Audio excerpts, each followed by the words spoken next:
சொந்தங்களுக்கு வணக்கம். நான் உங்கள் தெய்வமணி. இன்னைக்கு சங்கரா மீன் போட்டு மீன் குழம்பு தான் வைக்க போறேன். வீட்டுல எப்படி செய்யறேன்னு காட்டுறேன், வாங்க பார்க்கலாம். அதுக்கு ஒரு 3/4 கிலோ சங்கரா மீன் எடுத்திருக்கேன். அதுக்கு ஒரு 4 வெங்காயம், ஒரு 3 தக்காளி, கொஞ்சம் பெரிய சைஸ் தான். ஒரு 3 தக்காளி, ஒரு 4 வெங்காயம், ஒரு 5 பச்சை மிளகாய், ஒரு 5 பல்லு பூண்டு, ஒரு 2 பெரிய எலுமிச்சம்பழம் அளவுக்கு புளி.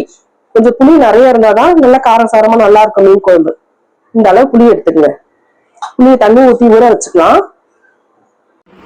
சட்டியில தான் மீன் குழம்பு செய்ய போறோம். இப்ப அடுப்பத்தை வச்சு சட்டி காஞ்சுதான் எண்ணெய் ஊத்திக்கலாம்.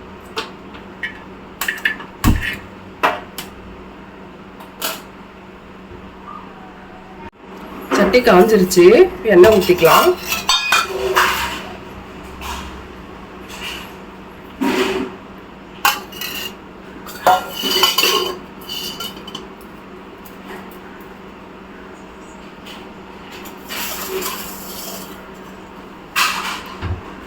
முடிஞ்ச வரைக்கும் சட்டியில மீன் குழம்பு வைங்க, ரொம்ப நல்லா இருக்கும். வீட்டில் இருக்கிறவங்க பெரும்பாலும் சட்டி பானை யூஸ் பண்ண பாருங்க. சில்வர் பாத்திரம், அலுமினிய பாத்திரம், நான்ஸ்டிக் பாத்திரம் யூஸ் பண்ணுறதோட இந்த மாதிரி மண் பாத்திரங்களை யூஸ் பண்ண பாருங்கள். வீட்டில் இருக்கிறவங்க, வெளியில் வேலைக்கு போகிறவங்களுக்கு வந்து டைம் இருக்காது, அதனால முடியாது. என்னைக்காவது லீவில் இருக்கிற டைம் இருக்குன்ற பட்சத்தில் அப்போ யூஸ் பண்ணிக்கலாம். சட்டி காஞ்சிருச்சு, இப்போ கடுகு போட்டுக்கலாம். கடுகு, உளுத்தம்பருப்பு. சட்டியில் வந்து கொஞ்சம் பொறுமையாக தான் வெடிக்கும் கடுகு. இந்த அலுமினிய பாத்திரமாக இருந்தால் போட்டோடனே படப்படப்பட வெடிக்கும்.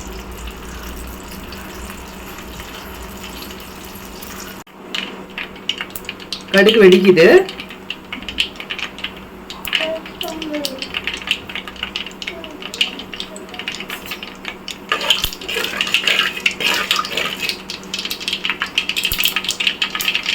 கடுகு வெடிச்சிருச்சு.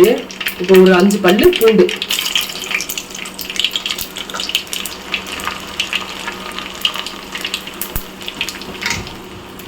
ஒரு 4 வெங்காயம் கட் பண்ணோம் இல்லையா, அதை போட்டுக்கலாம்.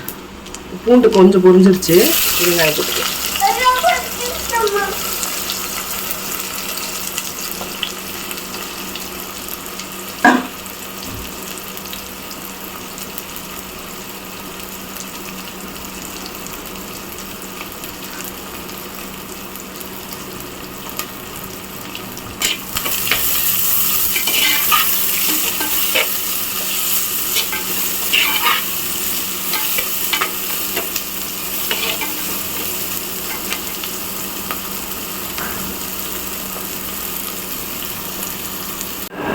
வெங்காயம் வதங்கிட்டு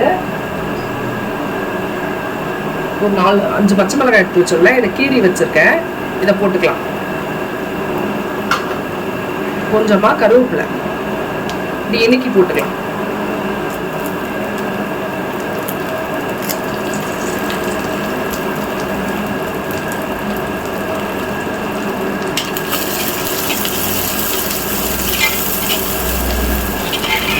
வெங்காயம் கொஞ்சம் நல்லாவே வதங்கணும்.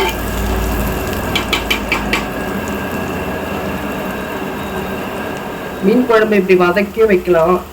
எல்லாம் வெங்காயம், தக்காளி, எல்லாம் பச்சை மிளகாய், எல்லாம் கருவேப்பிலை, கொத்தமல்லி, புளி, மிளகாத்தூள் எல்லாமே போட்டு கரைச்சிட்டு கொதிக்க வச்சுட்டு மீன் நல்லா குழம்பு நல்லா கொதிச்சு சுண்டி வரும்போது மீனை போட்டுட்டு அதை லாஸ்டா தாளிப்பாங்க. அந்த குழம்பும் சூப்பரா இருக்கும். இப்படி வைக்கிற குழம்பும் ரொம்ப நல்லா இருக்கும். நான் அதை இன்னொரு நாளைக்கு அதை போடுறேன், அந்த வீடியோ போடுறேன். இன்னைக்கு இந்த மாதிரி இதை பண்றேன். இதை நீங்க இந்த மாதிரி வீட்டில் வச்சு பாருங்க.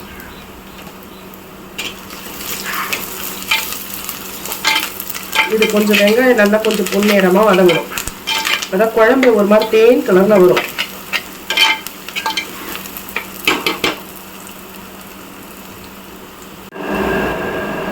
வெங்காயம் எல்லாம் நல்லா வதங்கிருச்சு, நல்லா பொன்னிறமா வதங்கிருச்சு. இப்போ தக்காளி போட்டுக்கலாம்.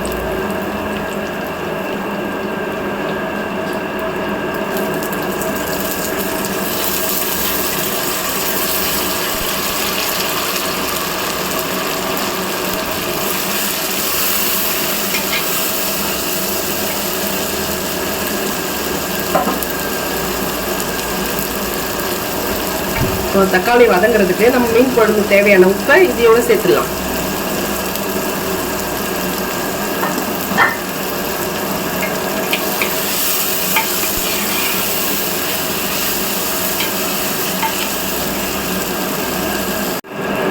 தக்காளி நல்லா வதங்கிடுச்சு பாருங்க.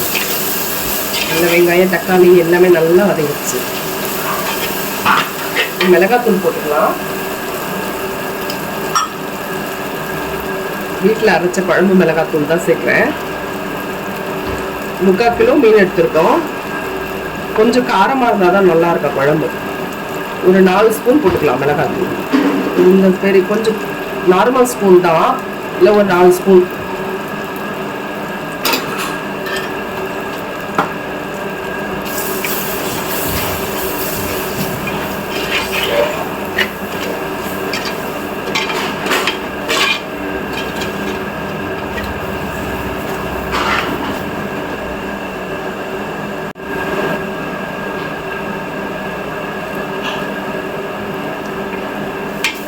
மிளகாத்தூள் போட்டு நல்லா மிளகாத்தூள் ஸ்மெல் பச்சை ஸ்மெல்லாம் போயிடுச்சு பாருங்க. இப்போ வந்து புளி ஊற்றிக்கலாம். பழைய புளி கருப்பு புளி இருந்தால் ரொம்ப நல்லா இருக்கும் மீன் குழம்புக்கு. இன்னைக்கு கிடைக்கல, எனக்கு ஜாலி ஆயிடுச்சு வீட்டில், அதனால புது புளி தான் ஊற்றுறேன்.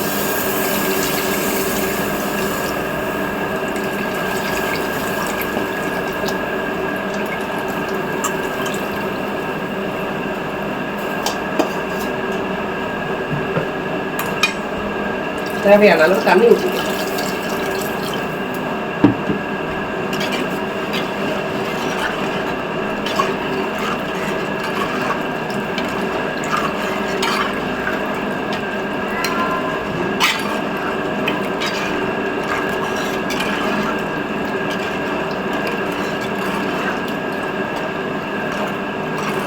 நம்ம குழம்பு எவ்வளோ திக்னஸ் வேணுமோ அந்த அளவில் இருக்கும் போது அந்த அளவு தண்ணி, அந்த அளவு மிளகாத்தூள் புளி. இப்போ இவ்வளோ குழம்பு வேணும்னா இப்போ இதில் இந்த ஸ்டேஜில் இருக்கும் போது இதில் உப்பு காரம் பார்த்துக்கலாம்.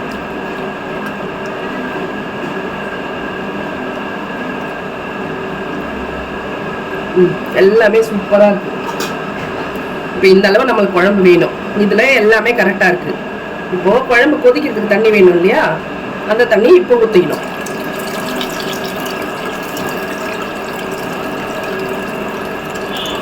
இவ்வளோ தண்ணி ஊற்றிருக்கேன்.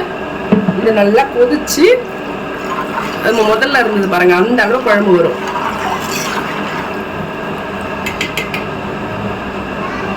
நம்ம இந்த அளவு குழம்புக்கு வந்து உப்பு காரமும் போட்டோம்னு வச்சுங்களேன், அப்புறம் மீன் போட்ட பிறகு எல்லாமே ஜாஸ்தி ஆயிடும். புளிப்பும் குழம்பு கொதிச்சு சுண்டின பிறகு புளிப்பும் ஜாஸ்தியாக தெரியும், காரமும் ஜாஸ்தியாக தெரியும். அதனால எப்பவுமே அந்த நம்ம வேணுன்ற அளவு திக்னஸ் அளவு குழம்பு வச்சு அதில் டேஸ்ட் பார்த்துட்டு அதுக்கப்புறம் தண்ணி ஊற்றணும்னா அது கொதிச்சு சுண்டி வரும்போது கரெக்டாக இருக்கும். பாருங்க குழம்பு நல்லா கொதிச்சுட்டு இருக்கு. நம்ம ஃபர்ஸ்ட் உப்பு காரம் பார்த்தோம் இல்லையா, அந்த அளவு நல்லா கொதிச்சு மிளகாத்தூள் புளி வாசனை எல்லாம் போயிட்டு அந்த அளவு வந்துருச்சு பாருங்க குழம்பு. நல்லா வாசனை. இப்ப வந்து கொஞ்சம் சிம்ல வச்சிடலாம் அடுப்பை. இந்த குழம்புல இருக்கிற எண்ணெய் எல்லாம் பிரிஞ்சு மேல வரும் பாருங்க அழகா. இந்த மீன் கழுவி வச்சிருக்கேன். ஒரு 3/4 கிலோ சங்கரா மீன். இது குட்டி குட்டி மீன் தான், ரொம்ப பெரிய சைஸ் மீன் கிடையாது, குட்டி குட்டி மீன். இந்த மீன் வந்து குழம்புக்கு சூப்பரா இருக்கும். இந்த வாழைக்கரம் போயிருந்தோம் நல்லா பெரிய பெரிய மீன் வாங்கி வரலாம். ஆனா என்னதான் பெரிய பெரிய மீன் போட்டு குழம்பு வச்சாலும் இந்த மாதிரி குட்டி குட்டி மீன் போட்டு குழம்பு வச்சு பாருங்க, அவ்வளவு சூப்பரா இருக்கும். ஒரு மாதிரி இனிப்பு இருக்கும் அந்த சங்கரா மீன்ல, ரொம்ப நல்லா இருக்கும் பாருங்க குழம்புக்கு.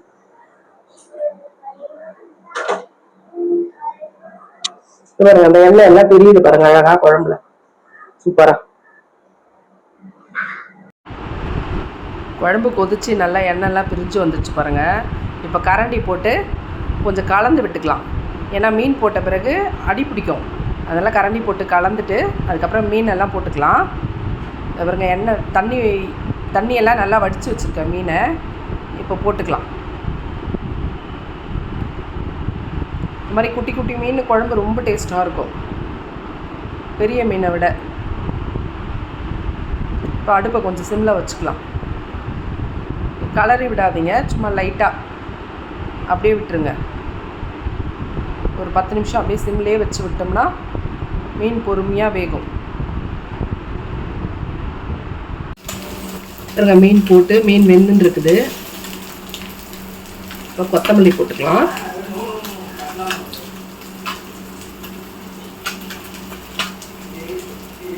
கடைசியாக ஒரு சின்ன துண்டு இஞ்சி தோல் சீவிட்டு இந்த மாதிரி குட்டி குட்டியாக கட் பண்ணிக்கோங்க. இதோட பச்சை வாசனை அதில் வரக்கூடாது, இதோட ஃப்ளேவர் மட்டும்தான் அதில் இறங்கணும். அந்த மாதிரி இந்த மாதிரி குட்டி குட்டி பீஸாக கட் பண்ணி ஒரு 4 இல்லை 5 துண்டு, அந்த குட்டி குட்டி துண்டு இதை அப்படியே போட்டுக்கலாம்.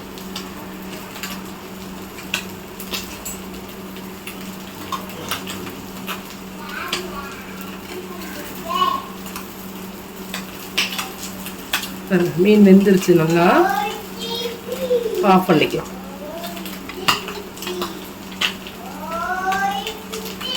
அவ்வளோதான், குழம்பு ரெடி ஆயிடுச்சு. மீன் குழம்பு சுட சுட சாதம், கொஞ்சம் குழைய வடிச்சுங்க சாதத்தை. ஒரு 4/4 கிலோ மீன் வாங்கினா கூட அதில் ஒரு 2 மீன் வறுத்துட்டுங்க, அப்போ தான் அது சாப்பிட்ட திருப்தி கிடைக்கும். அதனால ஒரு 2 பீஸ் இருந்தால் கூட எடுத்து வறுத்துங்க. நானும் பக்கத்தில் வறுத்துட்டு இருக்கிறேன் மீன். வாங்க சாப்பிடலாம். குழம்பு நல்லா கொதிச்சிருச்சு. இப்போ கொஞ்சமா கொத்தமல்லி கருவேப்பிலை போட்டுக்கலாம். ஒரு 4 துண்டு இஞ்சி, இந்த மாதிரி ஒரு குட்டி இஞ்சி எடுத்து சீவி தோல் சீவி இந்த மாதிரி கட் பண்ணி வச்சுங்க. இதோட அந்த பச்சை வாசனை மீன் குழம்புல வராது, ஏன்னா இதோட வாசனை ரொம்ப நல்லா இருக்கும். இதுக்கு சும்மா அந்த சூட்டோட கலக்கும் போது சூப்பரா இருக்கும். வீட்டுல இந்த மாதிரி போட்டு செஞ்சு பாருங்க, எப்படி இருந்தது கமெண்ட் பண்ணுங்க. வீடியோ ஸ்கிப் பண்ணி பார்க்காதீங்க. ஸ்கிப் பண்ணி பார்த்தீங்கன்னா நான் இடையில சேர்க்கறது தெரியாம போயிடும். சப்ஸ்கிரைப் பண்ணி வச்சுங்க, அப்பதான் அடுத்தடுத்த வீடியோ உங்களுக்கு வரும்.